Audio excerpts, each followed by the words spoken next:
दक्ष महाराज ने सोचा कि अब मैं खुद यज्ञ करूंगा और बृहस्पति सौ नाम के यज्ञ का आयोजन किया और पत्रिकाएं लिखी, सबको पत्रिका बांट दी और लिख दिया कि देखो जो भी आएगा यज्ञ में वो कैलाश के ऊपर से अपना विमान लेकर के आना।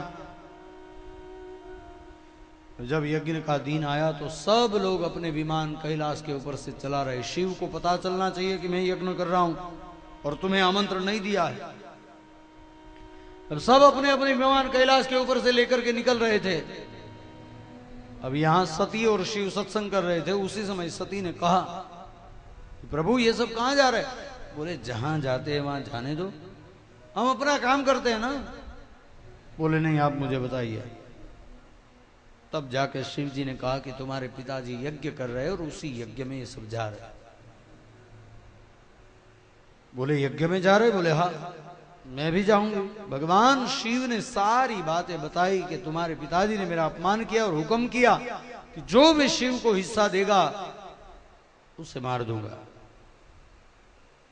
जब सब लोगों ने यज्ञ बंद किया तो स्वयं यज्ञ करने के लिए उद्यत हुए और स्वयं यज्ञ कर रहे, मुझे मेरे द्वेष करने के कारण। द्वेष करने के लिए यज्ञ हो रहा है, ये बात सुनी। शिव जी ने सारी बातें बताई। तब सती को गुस्सा आया कि मेरे पिताजी ने मेरे पति का अपमान किया, उनकी ये हिम्मत कि वो मेरे पति का अपमान करे। अब क्रोध आया तो क्रोध आया, मन में क्रोध और चेहरे पे सती दिखाते नहीं है क्रोध। चेहरे पे तो मुस्कुराहट है और कहा कि मुझे जाना है। भगवान शिव ना कहते फिर भी तर्क किए और तर्क करके सती ने जाने की छुट्टी ली है। भगवान शिव ने अपने गणों से कहा कि जाओ, सारे वस्त्र अलंकार आभूषण जो भी है वो सारे ले जाओ, क्योंकि अब ये जाएंगे तो वापस नहीं आएंगे, इसलिए छोड़ आओ उनके पिता के यहां। भगवान शिव के गण गए, सती के साथ में सारा सामान लेकर के छोड़ने के लिए निकले। यहां सती अपने पिता के गांव में आई और गांव में आकर के जब गांव में प्रवेश किया और पहला मनुष्य गांव का मिला, उसने अपना मुंह फेर लिया, क्योंकि दक्ष महाराज ने हुक्म किया था कि जो मेरी पुत्री सती और शिव को सम्मान देगा उसे मौत की सजा मिलेगी। किसी की हिम्मत नहीं हो रही आज सती के सामने देखने की।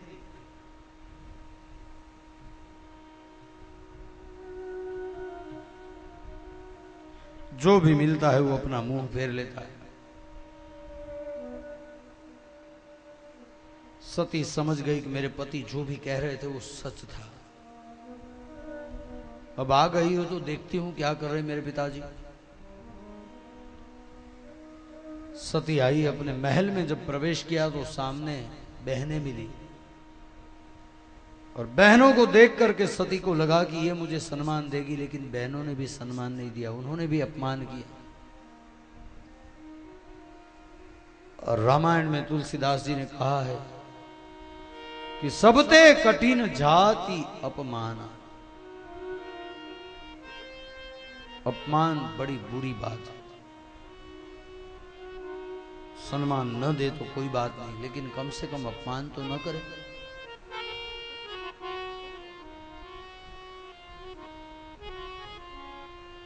पीतू भवन जब गई भवानी, श्री राम जय राम जय जय राम। दक्ष त्रास का हुन सन्मानी, श्री राम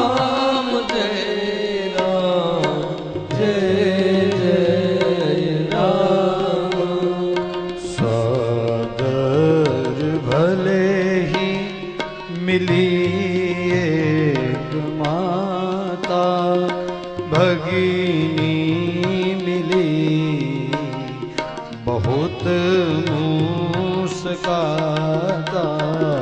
श्री राम जय राम जय जय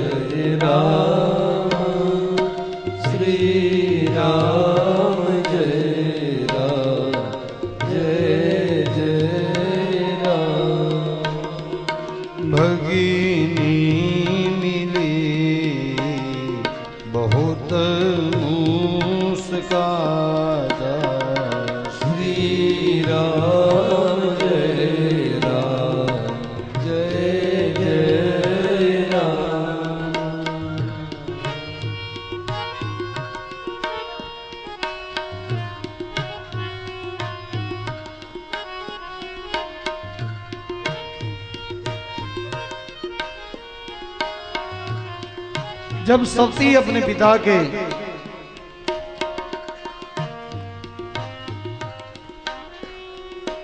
गांव में गई तो गांव वालों ने तो सम्मान नहीं दिया।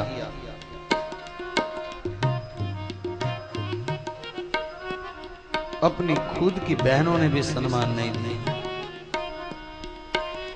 और जब सम्मान नहीं मिला तो सती के मन में बड़ा दुख हुआ।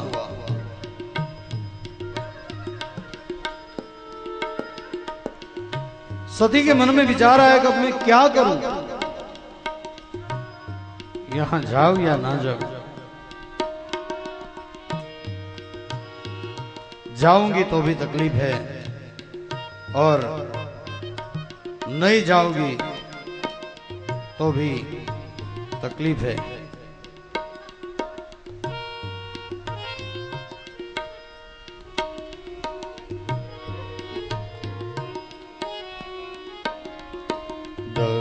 दक्षन कछु पूछी कुशलाता, सती बिलो की जरे सब गाथा।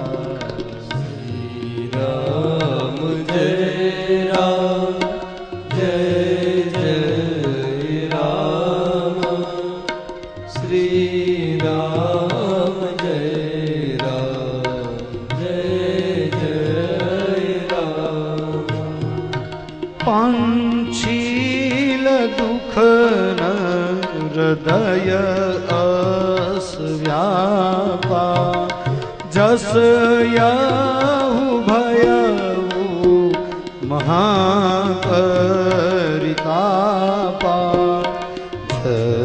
यद्यपि जगदा ऋण दुख नाना, सब ते कठिन जाति अपमाना। श्री राम जय राम जय जय राम, श्री राम जय राम जय जय राम। अपनी बहनों ने अपमान किया, सती को लगा कि अब क्या करूं, धरती यदि यहां मार दे तो मैं यहां समा जाऊं, ना यहां जा सकती हो ना वहां जा सकती। सती ने सोचा कि अब क्या करूं। एक पात्र मां का, सती ने सोचा कि मां के पास जाए। और माता के महल में जब गई सती, सादर भले ही मिली एक माता। श्री राम जय राम जय जय राम, भगिनी मिली बहुत मुस्काता। श्री राम जय राम जय जय राम। एक मां सती को प्रेम से मिली है। जैसे ही सती को देखा और मां दौड़ी और दौड़ करके सती को अपनी बाहों में ले लिया। सती की आंख में आंसू आ गए और मां वो कहने लगी कि मां ये क्या हो रहा है। मां ने कहा सती पता नहीं तुम्हारे पिताजी को क्या हो गया है,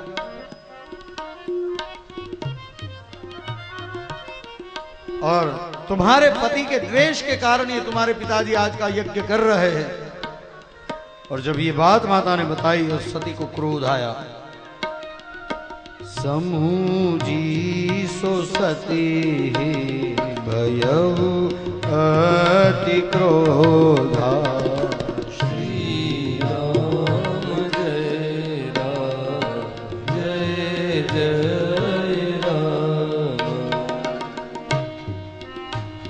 सती के मन में क्रोध आया। मां के चरण में प्रणाम करके सती ने कहा कि मां, ये अपनी आखिरी मुलाकात, अब तो मैं जाती हूं। और सती आए यज्ञ मंडप में, और यज्ञ मंडप में आकर के देखा कहीं भगवान शिव जी की स्थापना, उनका दर्शन कहीं नहीं किया। भगवान शिव का जो स्थान होना चाहिए वो स्थान शिव को नहीं मिला। और सती को बड़ा क्रोध आया।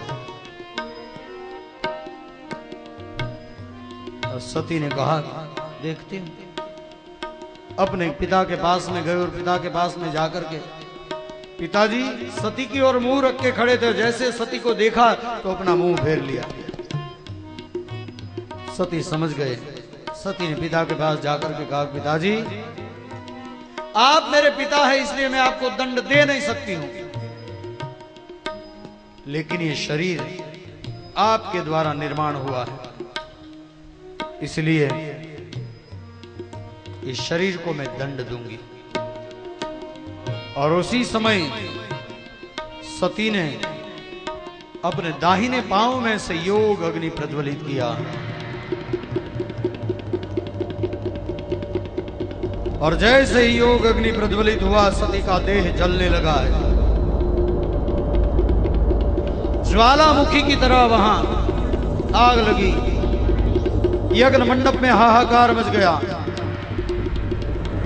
कहां जाए कहां ना जाए, सब इधर उधर दौड़ने लगे। उतने में भगवान शिव के गण जो थे वो गण आए कैलाश में, और कैलाश में आकर के शिव के गणों ने भगवान शिव को समाचार दिए कि सती ने अपने देह को जलाया। और समाचार मिलते ही भगवान शिव को क्रोध आया, अपनी जटा अछाड़ी और उसमें से एक गण को उत्पन्न किया जिसका नाम है वीरभद्र। और वीरभद्र को आज्ञा दी कि जाओ और दक्ष यज्ञ का विध्वंस करो। वीरभद्र आए अपने गणों को साथ में लेकर के कनखल क्षेत्र में, और वहां आकर के सबसे पहले मंडप तोड़ दिया। और मंडप तोड़ने के बाद में दक्ष महाराज का मस्तक काट दिया और काट करके यज्ञ कुंड में होम दिया। सती के देह को जलते हुए देख करके भृगु नाम के ऋषि ने अपनी दाढ़ी में हाथ डाला, दाढ़ी खींच ली। और किसी ने हास्य किया, एक मुष्टिका का प्रहार किया, सारे दांत तोड़ दिए। सारे यज्ञ मंडप में हाहाकार मच गया। यहां भगवान शिव का क्रोध शांत नहीं हो रहा है। और भगवान कैलाश में से कनखल में आए। और कनखल में आकर के भगवान शिव ने देखा सती का देह पड़ा हुआ है, जला हुआ। उसी देह को अपने हाथ में उठाया और हाथ में उठा करके भगवान शिव तांडव नृत्य करने लगे।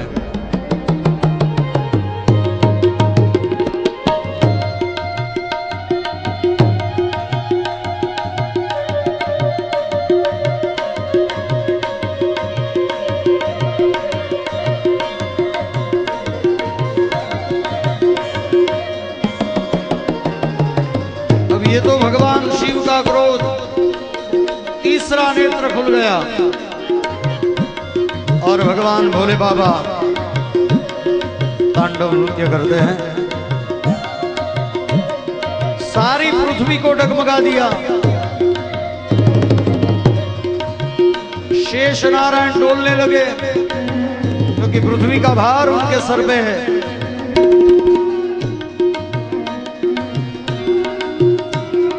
ऐसा क्रोधावेश में भगवान शिव तांडव कर रहे हैं।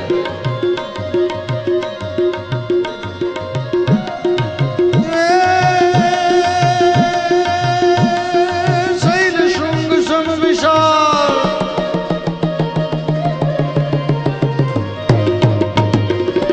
शैल शृंग सम विशाल जटाजूट चंद्र भाल गंग की तरंग माल विमल नीर गाजे, विमल नीर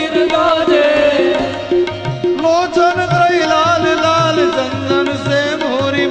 कुमकुम सिंदूर गुलाल भ्रुकुटी वरराजे भ्रुकुटी वरसाजे कुंडन की कंठमाल मुंडन की कंठमाल विसद हृदय गुलाल स्फटिक भाल रुद्रमाल हर दयाल राजे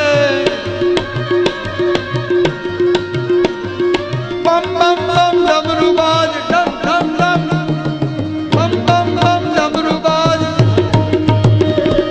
बम बम बम डमरुबाज नाद वेद स्वर सुजात भोले महाराज आज तांडव नाचे भोले महाराज आज तांडव नाचे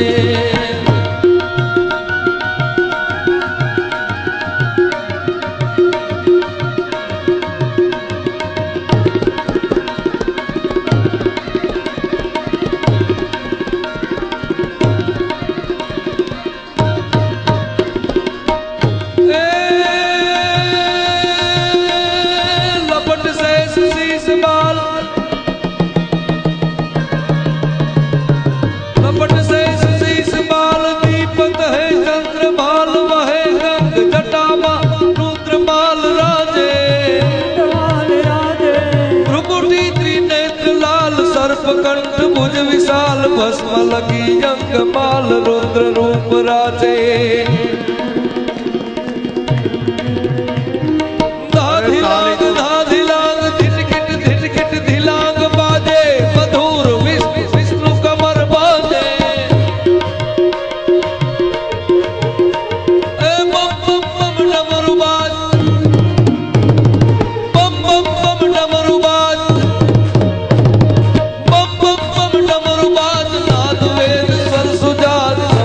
महाराज आज तांडव नाचे भोले महाराज आज तांडव नाचे शंकर महाराज आज तांडव नाचे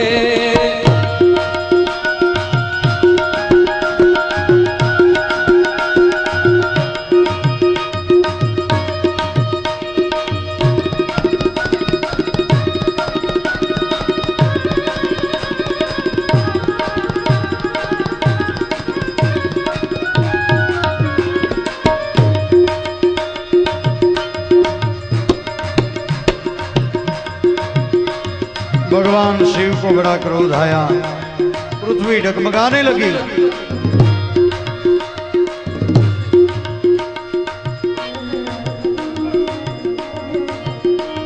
जटाकटाह संभ्रमं भ्रमन् निलिम्प निर्जरी विलोल वीचि वल्लरी विराजमान मूर्धनि।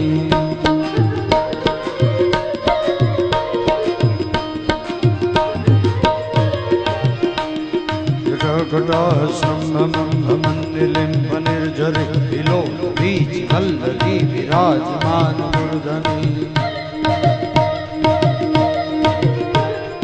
धगत धगत धगत ललाट मट भाव के किशोर चंद्रशेखर रति प्रतीक्षणं मम किशोर चंद्रशेखर रति प्रतीक्षणं मम।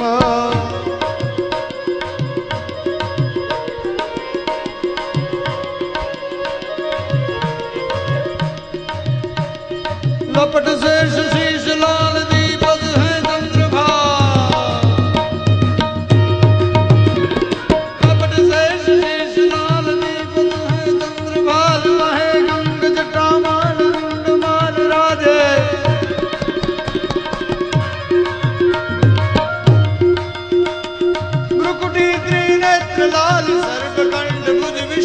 भस्म लगी अंग लाल रुद्र रूप राजे।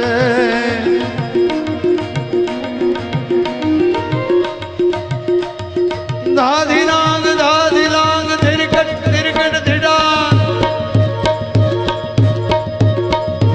धाधिलांग धाधिलांग धिरकट धिरकट धिडान बाजे। मधुर सितार सरस्वती कर साजे। डम डम डम डमरू बाज।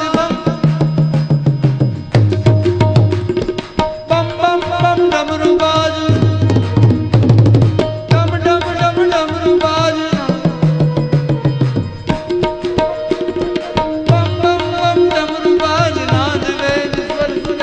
भोले महाराज आज तांडव नाचे, शंकर महाराज आज तांडव नाचे।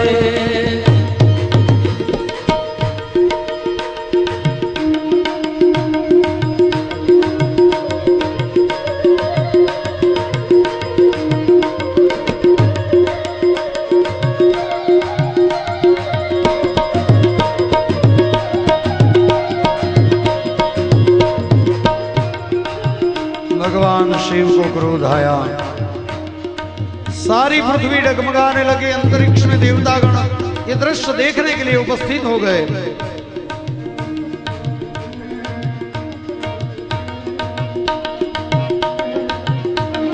ब्रह्मा जी ने भगवान विष्णु से कहा कि प्रभु अब आप कुछ कीजिए इस क्रोध को शांत करने के लिए। और जब कहा कि शांत करने के लिए कुछ कीजिए, तब भगवान विष्णु ने अपने सुदर्शन चक्र को आज्ञा दी। और आज्ञा दी, सुदर्शन चक्र निकला, आया पृथ्वी पर और आकर के सती का देह जो भगवान शिव के हाथ में था उसके 51 टुकड़े किए और 51 टुकड़े कर करके भिन्न भिन्न दिशाओं में डाले। और जहां जहां वो टुकड़ा गिरा वहां शक्तिपीठ बनी और उस शक्तिपीठों की पूजा होने लगी। 51 शक्तिपीठों का उल्लेख देवी भागवत में। फिर पेटापीठ भी है, लेकिन मूल 51 शक्तिपीठ है। फिर जैसे ही समय जाता गया सब नाम बदलते गए, जहां जहां टुकड़ा पड़ा उसके नाम भी चेंज हो गए। लेकिन शक्तिपीठ की पूजा वहां होने लगी। देवता सिद्ध गंधर्व आए और भगवान शिव की प्रार्थना की और प्रार्थना करते ही भगवान शिव का क्रोध शांत हुआ। कहा कि ये यज्ञ परिपूर्ण कीजिए। भगवान शिव ने कहा कि यज्ञ परिपूर्ण करूं, लेकिन यजमान को तो मार दिया है। भगवान शिव ने अपने गणों को आज्ञा दी कि जाओ, जो भी पहला पशु सामने मिले उसका मस्तक काट करके ले आओ।